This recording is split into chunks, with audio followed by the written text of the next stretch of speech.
They had it all. Julian Vance, a self-made tech billionaire, and his stunning wife Olivia, the woman who'd been with him since before the billions.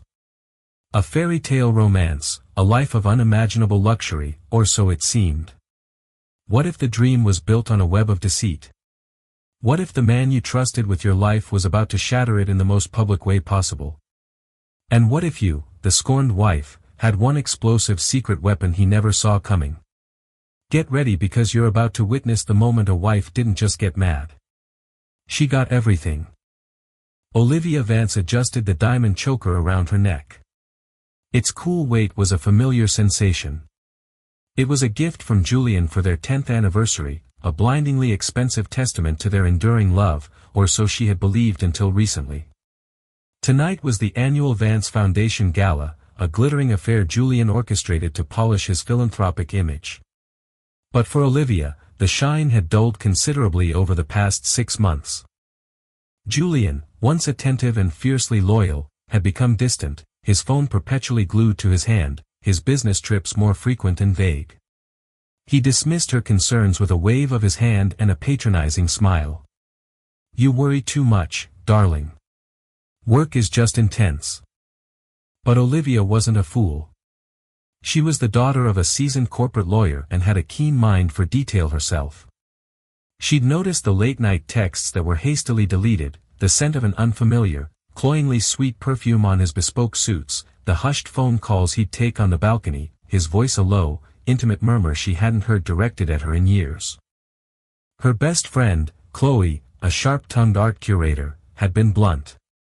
"He's cheating, Olivia. Men like Julian, with that much money and ego, they think they're invincible, that the rules don't apply." Olivia had initially resisted the idea. Julian? Her Julian? The man who'd once cooked her ramen noodles in their tiny student apartment, promising her the world. But the evidence, subtle yet persistent, began to paint an undeniable picture. The final, chilling confirmation had come from a private investigator she'd reluctantly hired. Liam, a discreet professional Chloe had recommended.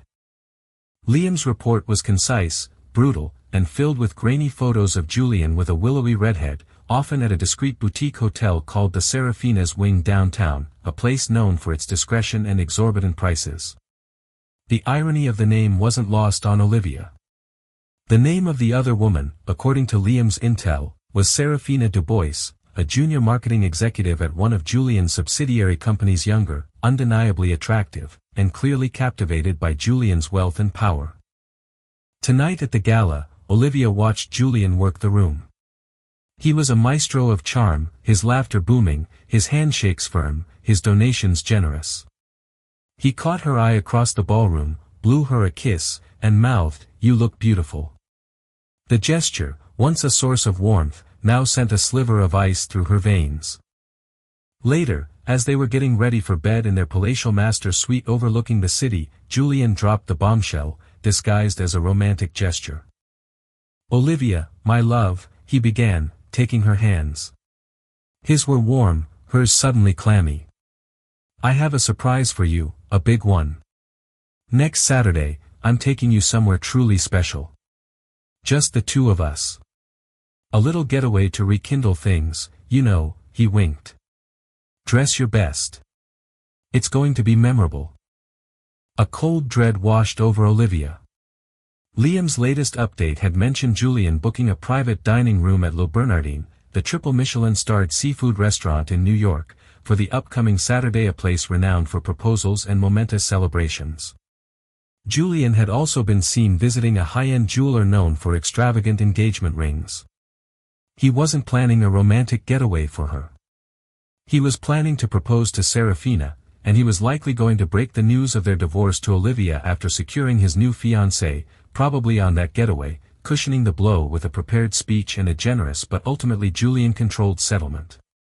The audacity of it, the sheer, calculated cruelty, nearly took her breath away. For a moment, pure, unadulterated rage threatened to consume her. She wanted to scream, to claw at his handsome, deceitful face. But then a different, colder resolve settled in. She remembered the prenup. Their prenuptial agreement, drafted when Julian's first tech venture was just taking off, was something her father had insisted upon.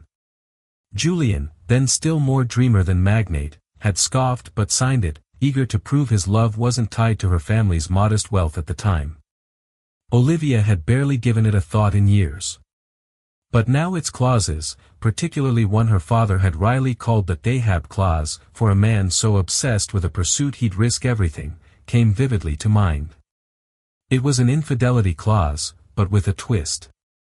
It stipulated that if Julian was proven to be unfaithful and if he attempted to publicly humiliate Olivia or end the marriage to pursue a relationship initiated during their marriage, not only would Olivia be entitled to a significantly larger portion of his then current assets, 70% up from the standard 30%, but she would also gain control of his voting shares in Vance Industries for a period of 5 years. It was designed to protect her from being cast aside and to deter Julian from wrecking their life for a dalliance. Julian himself, in a fit of bravado during the negotiations, had even jokingly suggested adding a subclause. And if I'm caught red-handed making a fool of myself, she gets an extra 10% for emotional distress and public embarrassment. His lawyer at the time had advised against it, but Julian, eager to appear magnanimous and utterly confident in his future fidelity, had insisted, let her have it. It'll never happen. Her father, bless his prescient soul, had made sure that joking subclause was worded with ironclad precision and formally included. That sounds lovely, Julian, Olivia said, her voice remarkably steady. She even managed a small, convincing smile. I can't wait. He beamed, relief washing over his face. Wonderful. It's going to be perfect. Oh, it will be memorable, Julian, Olivia thought, a glint of steel in her eyes that he was too self-absorbed to notice, more memorable than you could ever imagine. The next few days were a whirlwind of clandestine preparations for Olivia. She met with her own lawyer, the formidable Ava Sharma, a woman known for her sharp intellect and even sharper courtroom tactics. Ava reviewed the prenup, her eyes widening slightly at the Ahab clause and its audacious subclause. This is quite something, Olivia, Ava said, a slow smile spreading across her face. Your father was a visionary. Julian Vance signed this. He did. He was younger, more arrogant, and probably never thought he'd be this wealthy or this careless. The publicly humiliate and attempt to end the marriage to pursue an affair parts are key, Ava mused, and the caught red-handed subclause for the extra 10%. We need irrefutable proof not just of the affair, but of his intentions with this other woman, ideally in a public or semi-public setting where his actions are undeniable. Olivia explained Julian's upcoming surprise at Le Bernardin. He thinks he's taking me on a romantic trip afterwards to break the news gently. But Liam is certain the Le Bernardin booking is for Serafina. He's going to propose to her. Ava's eyes lit up. That's it. That's our stage. If he proposes to her publicly, or even semi-publicly while still married to you, that's the red-handed, public humiliation jackpot. They devised a plan. Liam, the PI, would secure a discreet vantage point with camera equipment at Le Bernardin. Olivia would also have a small, high-definition body camera disguised as a brooch. The surprise was indeed for Serafina, but Olivia was going to deliver a surprise of her own. She also made a quiet call to a contact her father had at Forbes, a journalist named Marcus Thorne, known for his exposés on corporate titans. She didn't give details, just a cryptic hint that a major story concerning Julian Vance might break next Saturday. The week leading up to Saturday was the longest of Olivia's life. She played the part of the expectant wife, feigning excitement about their getaway. Julian, meanwhile, was unusually cheerful, almost giddy. He was like a man on the precipice of a new, exciting life, utterly oblivious to the fact that his current one was about to implode. Saturday arrived, crisp and cool. Julian was practically bouncing off the walls. He'd told Olivia he had an early business meeting he couldn't get out of, but that he'd meet her at the private airfield at 3 p.m. for their surprise trip. Wear that blue dress I love, the one that matches your eyes, he'd said, kissing her distractedly before rushing off, presumably to finalize his grand romantic gesture for Serafina. Olivia did put on the blue dress. It was a beautiful sapphire silk that indeed brought out her eyes that were now clear, focused, and filled with an icy resolve. Pinned to the dress was an exquisite diamond and sapphire brooch, its intricate design perfectly concealing the tiny lens of the body camera. At 12:30 p.m., while Julian was likely en route to Le Bernardin with his mistress, Olivia, accompanied by Ava Sharma and a very discreet security detail, arrived at the restaurant. Liam was already in place, disguised as a diner at a nearby table, his own recording equipment subtly positioned. The maitre d', a distinguished man named Jean-Luc, had been expecting a Mr. Vance and guest for the private dining room, the Montrachet suite. Olivia had, through Ava, made a booking for the adjacent, smaller private room, the Chablis room, under a different name, timing her arrival perfectly. "Madam, your room is ready," Jean-Luc said with a polite but curious glance. Ava, looking every inch the high-powered lawyer, simply nodded. From the Chablis room, through a cleverly concealed observation panel that Ava's team had arranged with a cooperative and well-compensated restaurant staff member earlier that morning, Olivia had a clear view into the Montrachet suite. At precisely 1 p.m., Julian arrived, not with Olivia, but with Serafina Dubois clinging to his arm. Serafina was radiant in a blush pink dress, her eyes sparkling with anticipation. Julian was beaming, looking younger, almost boyish in his excitement. He led her into the Montrachet suite, which was extravagantly decorated with roses and candles. Champagne was already on ice. Olivia watched, her heart a cold, hard knot in her chest. The pain was still there, a dull ache, but it was overshadowed by a chilling sense of purpose.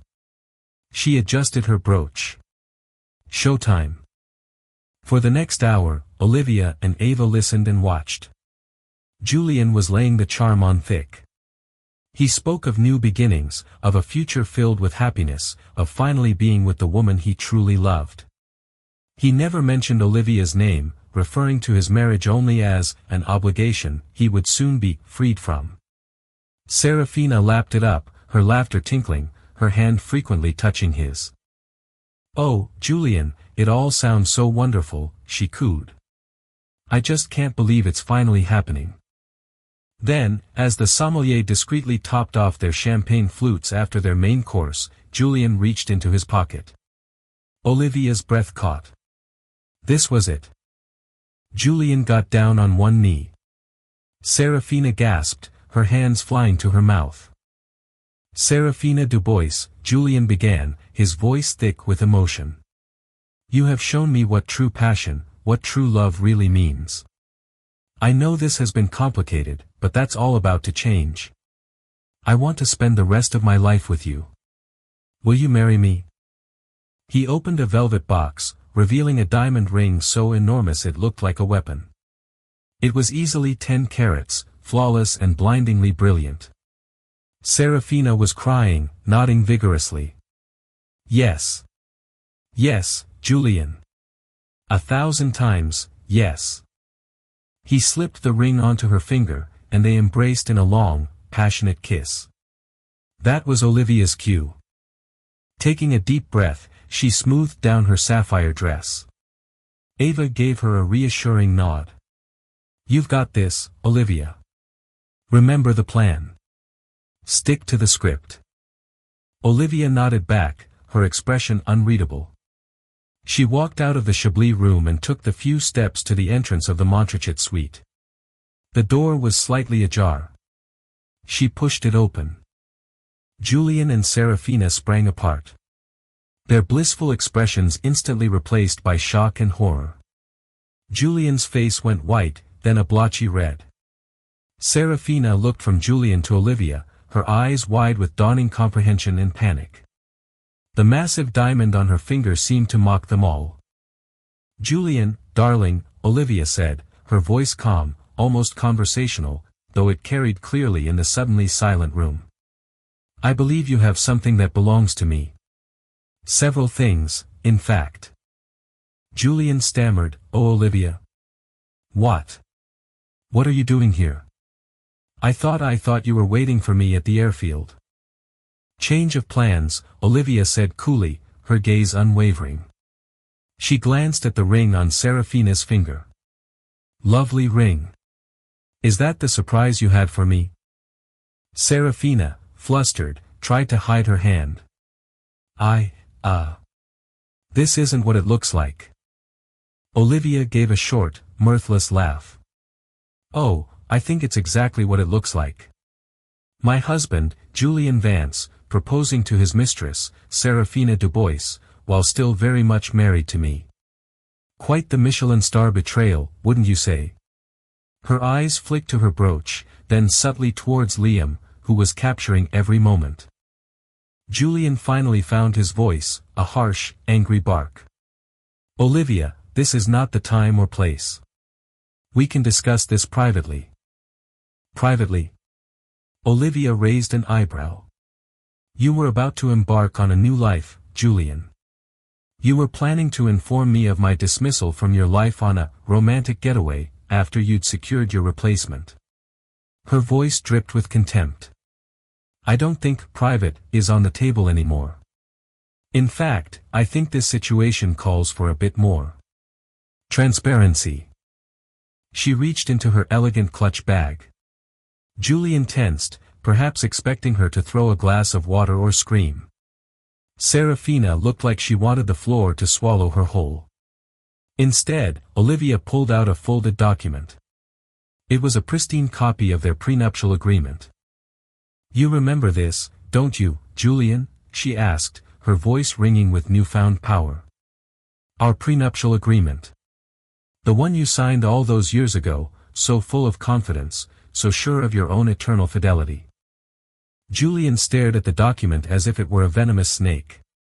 What are you playing at, Olivia? Oh, I'm not playing, Julian, she replied, her eyes like chips of ice. She unfolded the document and smoothed it out. I just wanted to refresh your memory about a few specific clauses. Particularly Clause 7, subsection B, the Ahab clause, as my father so quaintly named it. And of course, your favorite little addition, subclause B2. She tapped the paper with a perfectly manicured fingernail. It speaks to infidelity, Julian. Proven infidelity and attempting to publicly humiliate me or end our marriage to pursue a relationship initiated during said marriage.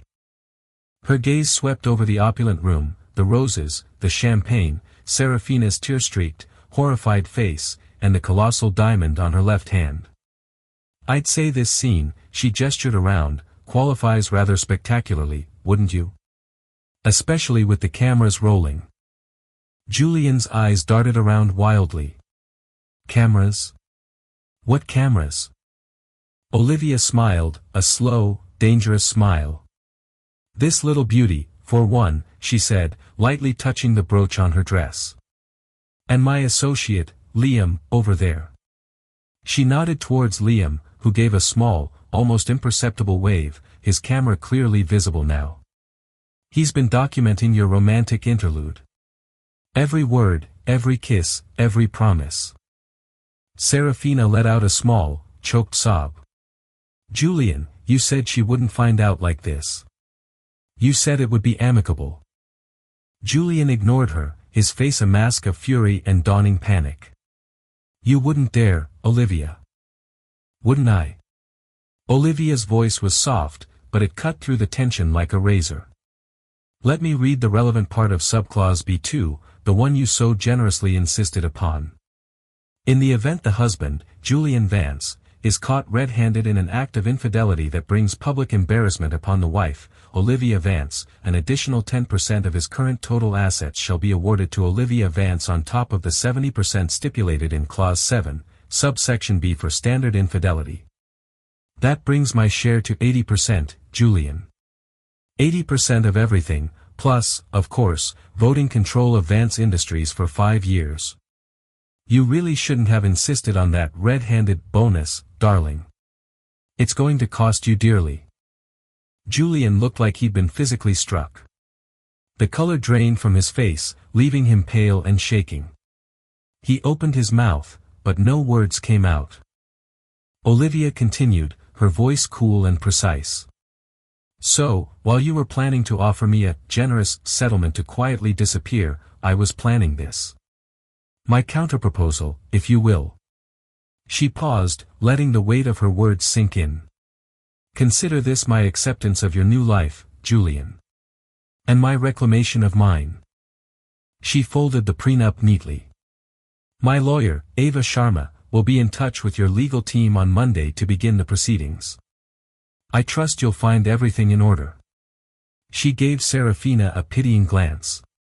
Good luck with him. You'll need it. With that, Olivia Vance turned on her heel and walked out of the Montrachet suite, leaving behind the wreckage of Julian Vance's meticulously planned betrayal, the echoes of her words hanging in the air like the scent of expensive perfume and shattered dreams. Ava Sharma followed, a satisfied glint in her eye, discreetly collecting the small memory card from Liam as they exited Le Bernardin into the bright New York afternoon. The game had just begun. The immediate aftermath of Olivia's bombshell was chaotic. Julian, initially frozen in disbelief, reportedly flew into a rage after Olivia's departure, smashing a champagne flute and railing at a terrified Serafina, who quickly realized the diamond on her finger might as well have been made of glass. The restaurant staff, professional to a fault, managed the situation with discretion, but whispers of the dramatic confrontation began to circulate through the city's elite circles almost immediately. However, discreet whispers were nothing compared to what Olivia and Ava unleashed next. By Saturday evening, a carefully edited 2-minute clip of the confrontation appeared on a newly created anonymous social media account. It showed Julian's proposal, Serafina's joyful acceptance, Olivia's dramatic entrance, and her chilling recitation of the prenup clause. The quality was impeccable, capturing every nuance of Julian's shock and Serafina's distress. The video, titled "Billionaire Gets Served Prenup Papers Mid-Proposal to Mistress," went explosively viral. It was everywhere: Twitter, Instagram, TikTok, news aggregators.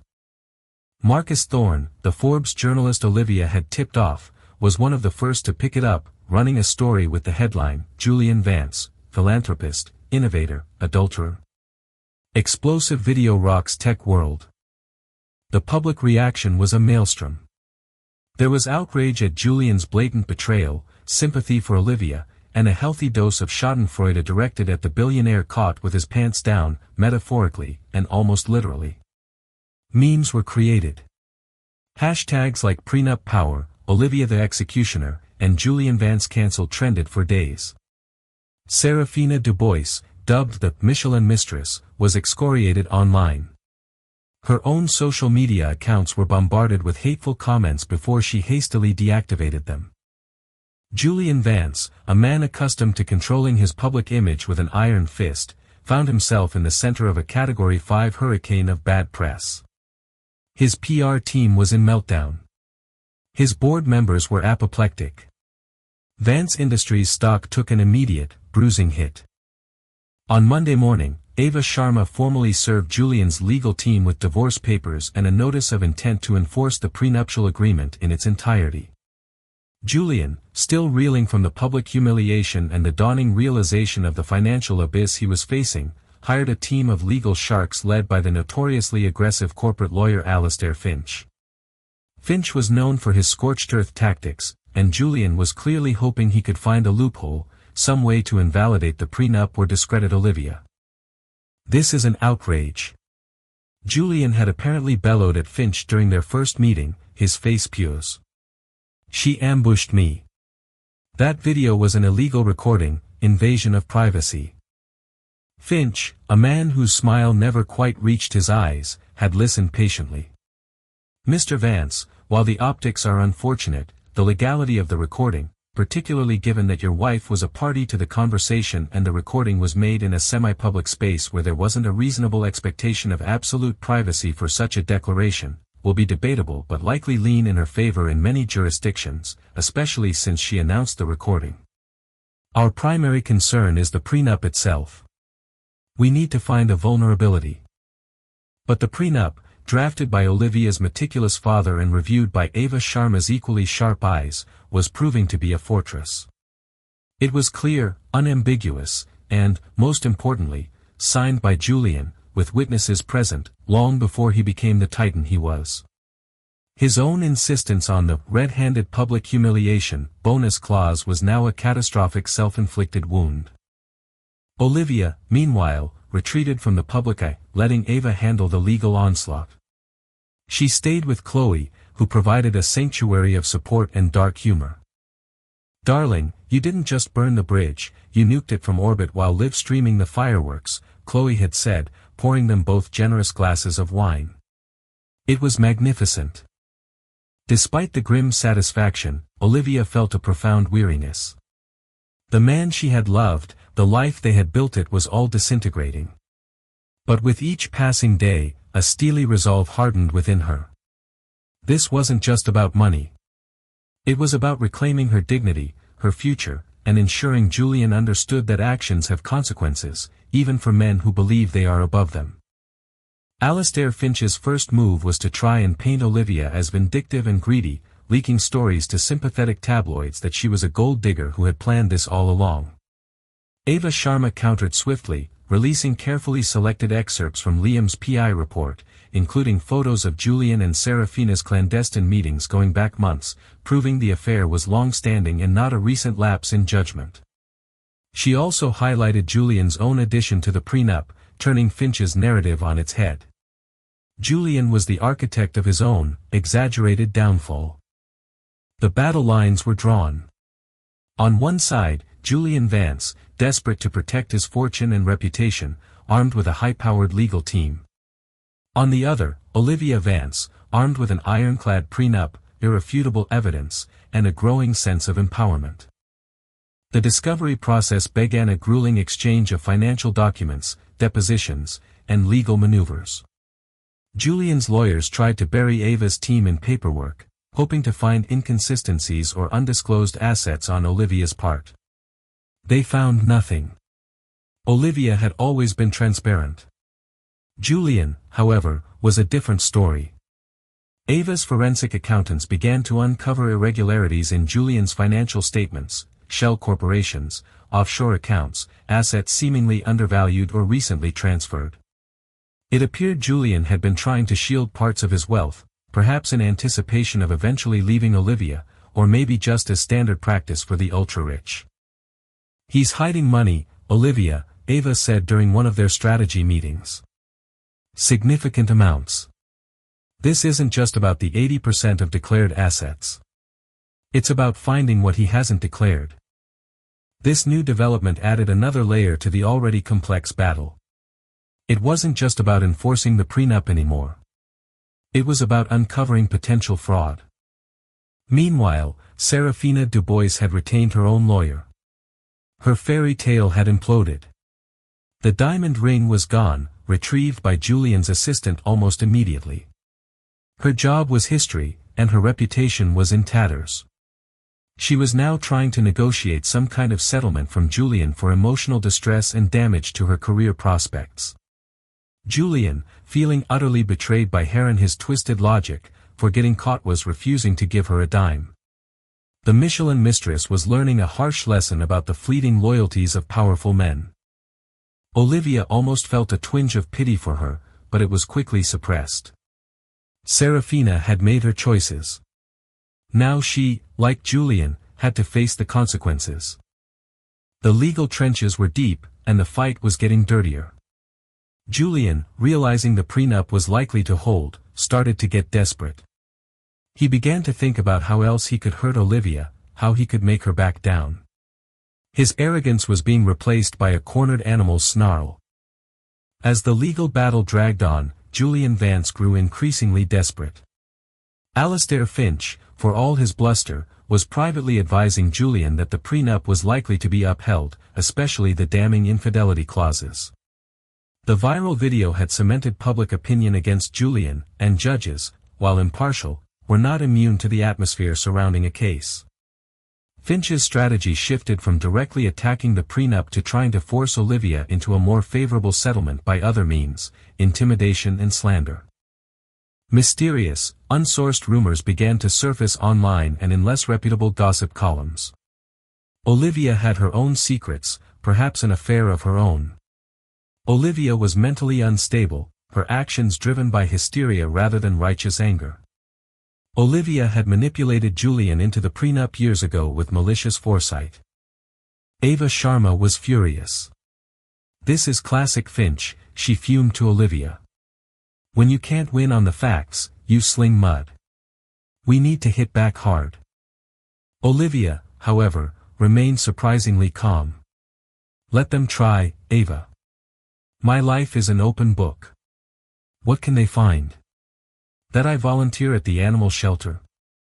That I prefer tea over coffee?" But she knew Julian. He wouldn't stop at mere rumors if he felt threatened enough. Her instincts were right. Liam, the PI, who Olivia had kept on a retainer, reported unusual surveillance around Chloe's apartment where Olivia was staying. "They're not very good," Liam noted dryly. "Amateurs. Probably hired by Finch to dig up dirt or intimidate you." This was an escalation Olivia had anticipated. "Let them watch," she told Ava. "It only makes Julian look more desperate and thuggish." Meanwhile, the forensic accountants Ava had hired were making significant headway. They uncovered a complex network of offshore accounts and recently created trusts, all designed to obscure the true extent of Julian's wealth.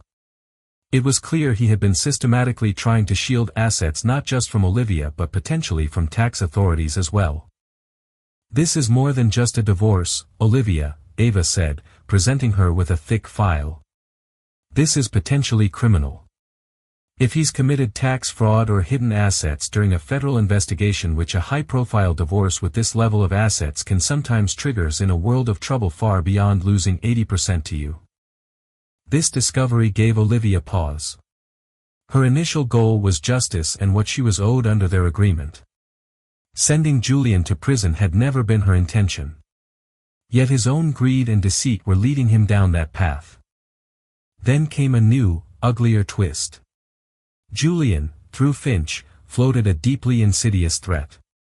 If Olivia didn't agree to a drastically reduced settlement a mere 20% and relinquishing any claim on Vance Industries shares, they would release compromising information about her elderly father. Her father, a retired widower, lived a quiet life.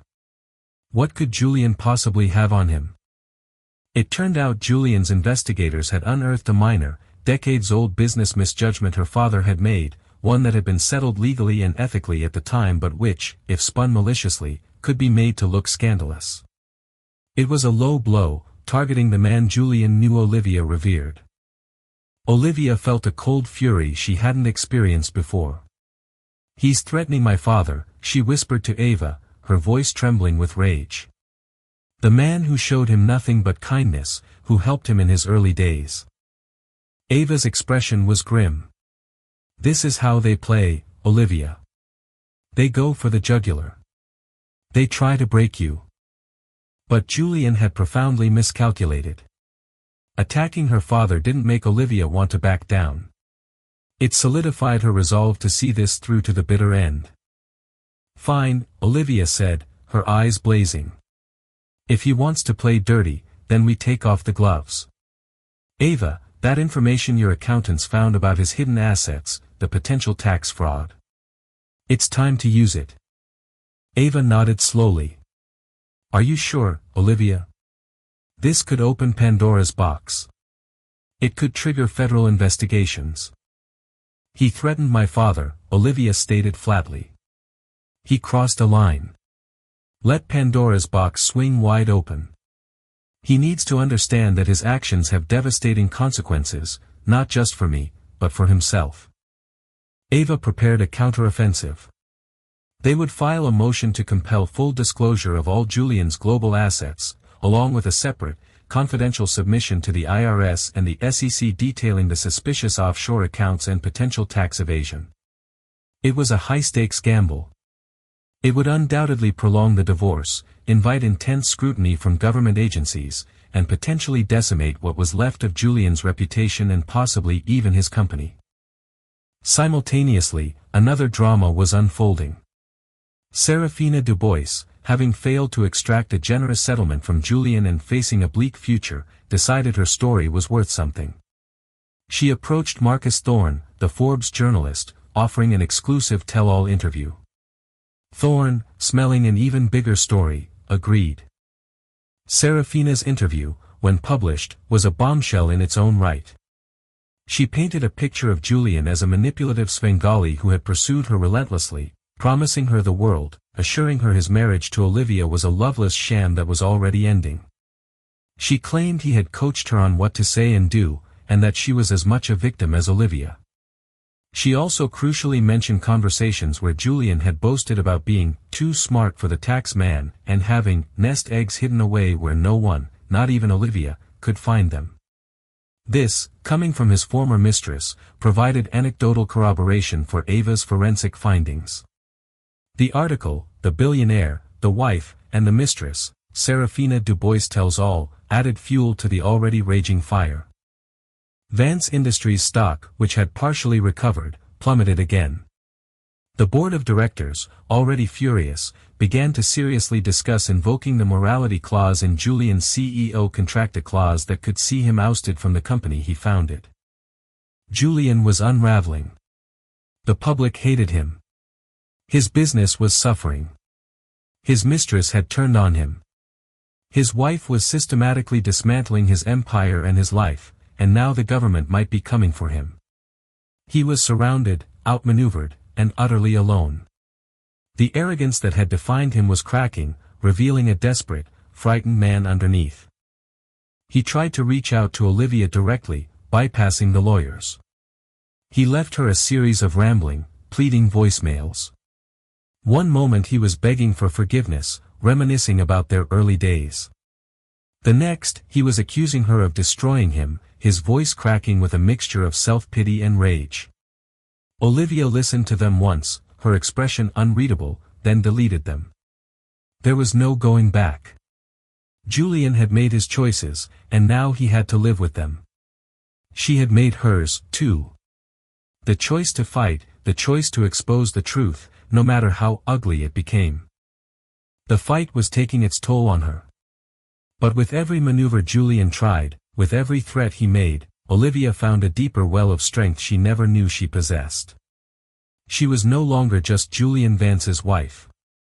She was Olivia, a woman discovering her own power in the crucible of betrayal. The confidential submissions Ava Sharma's team filed with the IRS and the SEC were less like a legal maneuver and more like a targeted demolition. They didn't create an immediate explosion, but deep, structural cracks began to form throughout Julian Vance's empire almost instantly. While federal investigations are famously slow-moving, the mere suggestion of their existence in a case this public was blood in the water. The sharks of the financial world, once Julian's peers and allies, began to circle. Alastair Finch, Julian's notoriously unflappable lawyer, learned of the submissions not through any official channel but through a frantic, whispered phone call from the general counsel of a major investment bank that held a significant position in Vance Industries. "What the hell is going on, Alastair?" The voice on the other end crackled with panic. "I'm hearing whispers from D.C. The kind of whispers that make people preemptively sell off stock. Is your client under federal investigation?"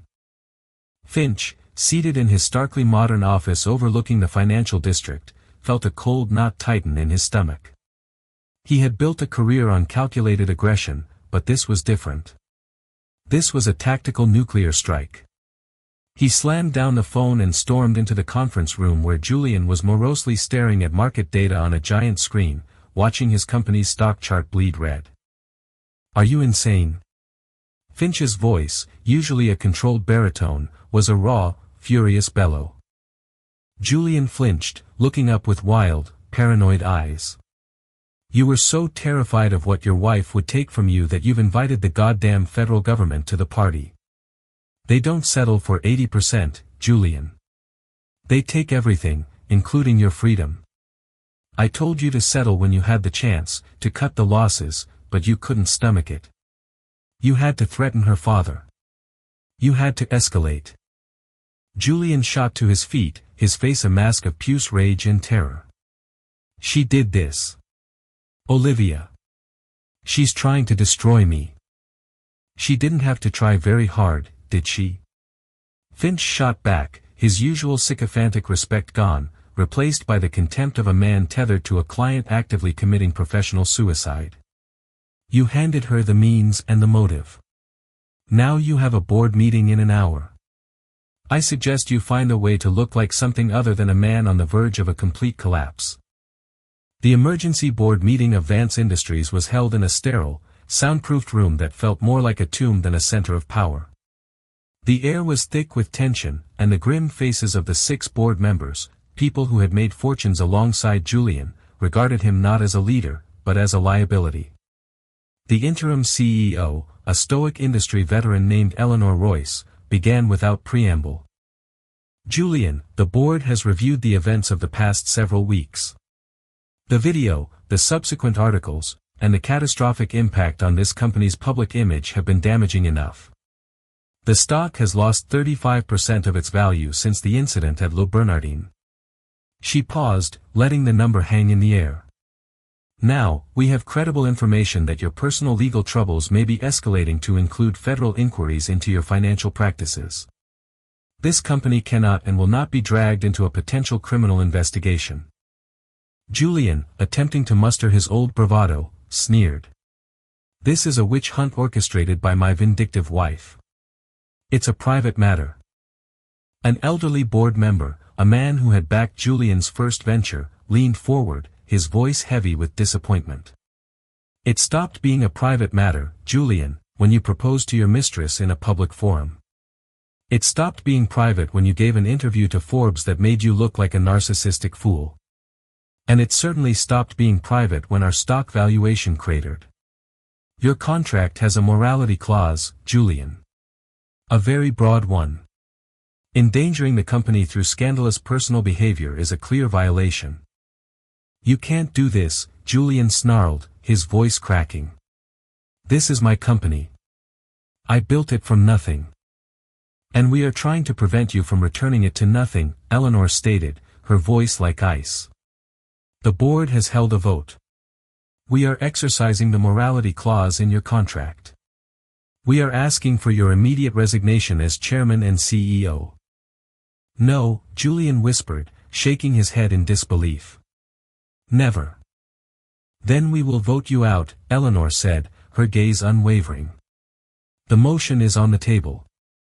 All in favor of removing Julian Vance from all executive and board positions at Vance Industries, effective immediately. 6 hands went up around the table. Julian watched them, one by one, a series of betrayals that sealed his fate. He looked from face to face, seeing no sympathy, only the cold calculus of self-preservation. He was no longer an asset, he was a cancer they needed to excise. He stood up so violently his chair crashed backward. For a moment, it looked like he might lash out, but then a wave of utter defeat washed over him. He was powerless. The company, his life's work, the very core of his identity, was no longer his to command. Without another word, he turned and stalked out of the room, the sound of the door clicking shut behind him echoing like a gunshot. The news hit the wires 30 minutes later. The divorce depositions were a study in contrasts. Julian, when he finally appeared under subpoena, was a wreck. He was hostile, evasive, and prone to rambling, self-pitying monologues. Ava Sharma was his polar opposite, calm, precise, and relentless. Mr. Vance, Ava began, her voice neutral as she looked at him across the long deposition table. In the video recorded at Le Bernardin, you are heard referring to your marriage to my client as an obligation you would soon be freed from. Could you elaborate on that? I don't recall the exact words. It was a private conversation, Julian muttered, refusing to make eye contact. A private conversation in which you proposed marriage to another woman while still married to my client? Ava countered gently. Let's move on. Serafina Dubois, in her interview with Forbes, alleges that you boasted of having nest eggs hidden away where, and I quote, no one, not even Olivia, could find them. Is that true, Mr. Vance? She's a liar. A scorned, pathetic woman trying to cash in. Julian spat, his face reddening. I never said that. Ava simply placed a file on the table.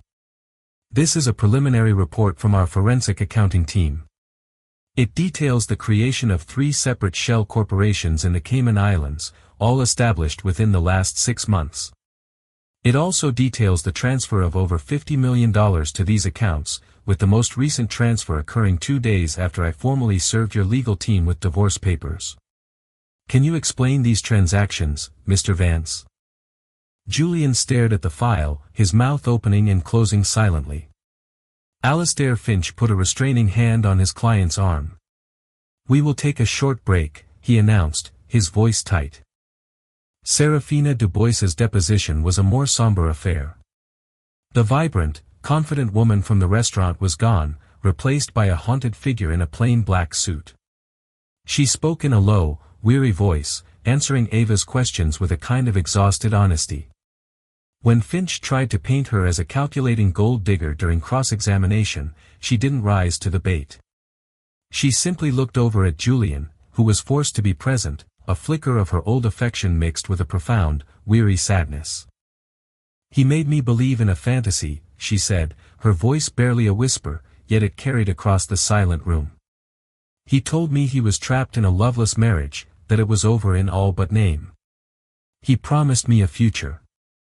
I was foolish to believe it all, yes, but he was the one who wrote the script. I was just an actress he cast in his play. Her testimony, though self-serving, was devastatingly effective, corroborating the narrative of Julian's calculated deceit. The final, undeniable proof the documentation of asset transfers made after the divorce filing was the legal kill shot. It was a clear, transparent attempt to hide money from the settlement, an act of fraud that no judge would ignore. That evening, Alistair Finch laid out the grim reality to his client in a conference room that smelled of defeat. It's over, Julian. We fight this in court, and you will lose spectacularly. The judge will not only uphold the prenup, but he will also likely sanction you for hiding assets. Everything you did will be laid bare, every lie, every transfer, and you'll hand the IRS and SEC a road map for their own prosecution. You have one move left. Accept the settlement. Give her the 80%. Give her the voting shares. Live to fight another day, or what's left of it. Defeated, humiliated, and utterly exhausted, Julian finally capitulated. The settlement was signed a week later in Finch's office. There was no ceremony. Julian, looking gaunt and aged, scrawled his signature on the documents with a shaking hand, not even looking at the figures. He was a king signing away his kingdom, a hollowed-out man who had lost everything because he believed he could have it all. For Olivia, the news brought a wave of relief so profound it almost buckled her knees. It was finally, truly over. The ugliness, the fear, the constant, grinding tension of the fight, it was done. She hadn't just won. She had survived and triumphed on her own terms. Months later, on a crisp autumn afternoon, Olivia was walking through Central Park, feeling a sense of peace she hadn't known was possible. Her phone buzzed. It was Ava. Good news, Olivia, Ava's voice was warm. The SEC has concluded its initial review. Your disclosures were, let's say, instrumental in their ongoing investigation into Julian's affairs. On a more personal note, I've been contacted by a journalist working on a Women in Power series. They want to feature you, focusing on your philanthropic work and your role at Vance Industries. Your reputation is, in a word, stellar. Olivia smiled, a genuine, unburdened smile. Thank you, Ava. For everything. You did this, Olivia, Ava replied firmly. You had the courage to see it through. Hanging up, Olivia looked at the tapestry of fall colors around her. The financial settlement was staggering, instantly making her one of the country's wealthiest women.